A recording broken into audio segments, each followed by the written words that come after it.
এই মাসে একটি দল ঘোষণা করতে যাচ্ছি ছাত্রদের উদ্যোগে এবং জাতীয় নাগরিক কমিটির সে উদ্যোগে শরিক হবে।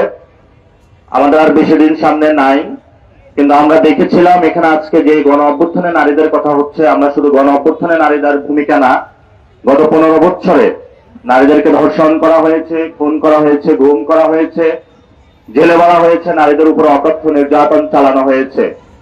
কিন্তু আমরা এই পরিস্থিতির মধ্য দিয়ে গত 5 আগস্টে বাংলাদেশের খুনি হাসিনা শেখ হাসিনাকে বিদায় করতে সক্ষম হয়েছিলাম। আমাদের সেই লড়াইয়ের অভিযাত্রা মাত্র শুরু হয়েছে।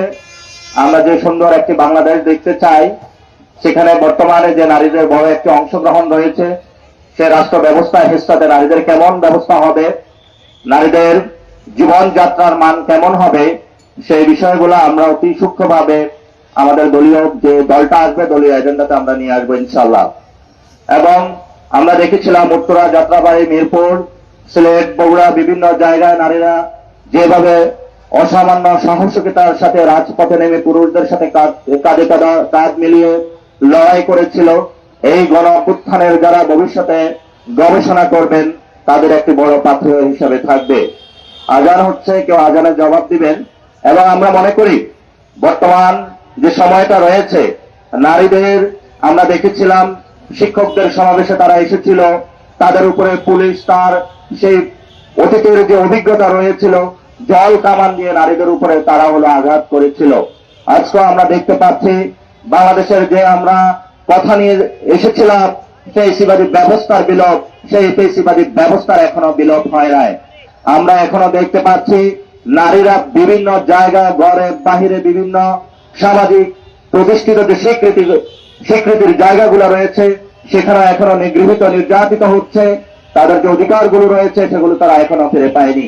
আমরা এখনো দেখতে পাচ্ছি বিভিন্ন জায়গাতে যে কোনো দাবির ক্ষেত্রে নারীরা যখন তাদের কথা বলা বা আওয়াজগুলো তোলার ক্ষেত্রে ভূমিকা পালন করে থাকে, তাদের ক্ষেত্রে সংঘবদ্ধভাবে যে কোনো গোষ্ঠী এসে তাদেরকে মব জাস্টিসের ট্রায়ালে নিয়ে যাওয়া হচ্ছে। আমরা এগুলা জাতীয় নাগরিক কমিটির পক্ষ থেকে তীব্রভাবে বিরোধিতা করছি এবং ভবিষ্যৎ বাংলাদেশে যে রূপরেখা আসবে সেই রূপরেখাতে আমাদের সামনে দুইজন গত 53 বছরে যারা শাসন করেছিল আমরা দুইজন নারী নেত্রী পেয়েছিলাম। অসামান্য অবদান এবং বাংলাদেশকে, এই বাংলাদেশের যে ল্যান্ড রয়েছে তাকে নিজের বুকে পিঠে মানুষ করে বেগম খালেদা জিয়া মানুষের সামনে একটি অসামান্য সাহসিকতার পরিচয় দিয়ে বাংলাদেশকে আজকে ছাত্রদের হাতে তুলে দিয়েছেন। আমরা আমাদের বুকে পিঠে মানুষ করে ভবিষ্যতে নেতৃত্বে বাংলাদেশকে এমন একটি জায়গায় নিয়ে যাব যেখানে বেগম খালেদা জিয়ার যে ইতিহাস তিনি স্বপ্ন চোখে দেখেছিলেন, আমরা তার সেই স্বপ্নগুলো বাস্তবায়ন করার চেষ্টা করব।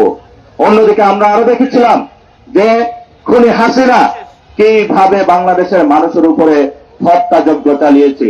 এই দুজনে আপনাদের সামনে উদাহরণ রয়েছে এবং ভবিষ্যতেও আমরা দেখব জাতীয় সংসদের ক্ষেত্রে যে একটি সংরক্ষিত আসনে নারীদেরকে রাখা হয়েছে।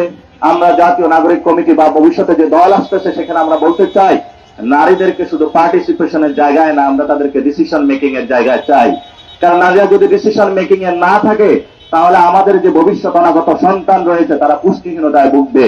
কারণ নারীরা এখনো জানে যে ভবিষ্যতের মানুষকে কুলপিঠে কিভাবে মানুষ করতে হয়, তাদের কাছে সেই শিক্ষা রয়েছে। আমরা বর্তমানে দেখতে পাচ্ছি আমাদের মায়েরা যখন ছোটবেলায় ছিলাম গ্রামের বাহিরে ঘরের বাহিরে বের হয়ে শাক বেচে তারা এসে আমাদেরকে রান্না করে খাওয়াইতো।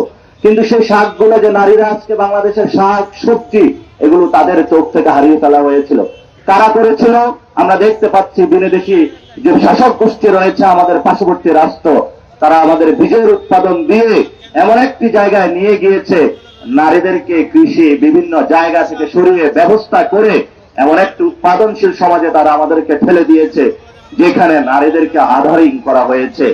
আমরা সেই সকল ফরেন ইন্টারভেনশনের জায়গা থেকে তীব্র বিরোধিতা করি এবং যারা বিভিন্ন এইডের নামে বাংলাদেশে নারীদেরকে তাদের যে প্রাকৃতিক জায়গা থেকে কাজ করার জায়গায় সেগুলো থেকে বিচ্ছিন্ন করার চেষ্টা চালানো হয়েছিল, আমরা ভবিষ্যৎ রাজনীতিতে সেগুলোর তীব্র বিরোধিতা করব।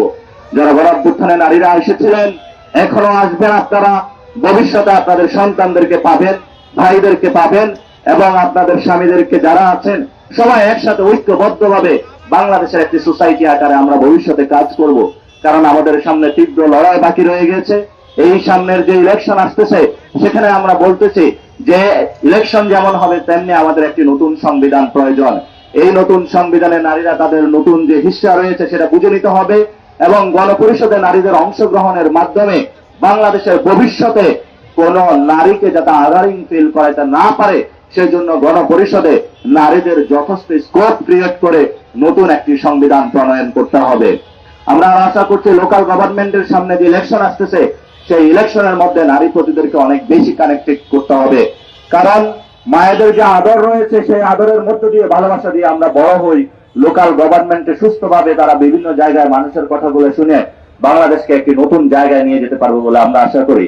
সর্বশেষ যেটা বলবো, আমরা শুধু নারীদের পার্টিসিপেশন চাই না, আমরা নারীদেরকে ডিসিশন মেকিং এ চাই, আমরা নারীদেরকে গণপরিষদে চাই, আমরা নারীদের পার্লামেন্টে চাই। কোনো সংরক্ষিত আসেন না, ডিরেক্ট জনগণের ভোটে নির্বাচিত নারীদেরকে সংসদে চাই আরো বেশি করে। সেই জায়গাটা সাফল্য কামনা মণ্ডিত করে এবং ভবিষ্যতে লড়াই সংগ্রামের আবেদন জানিয়ে আজকে আমি আমার এই কথা শেষ করছি এবং ভবিষ্যতে রাজপথে দেখা হবে, নারীদের লড়াই চলবে, নারীরাই জয়ী হবে, দেখা হবে রাজপথে। ধন্যবাদ সকলকে।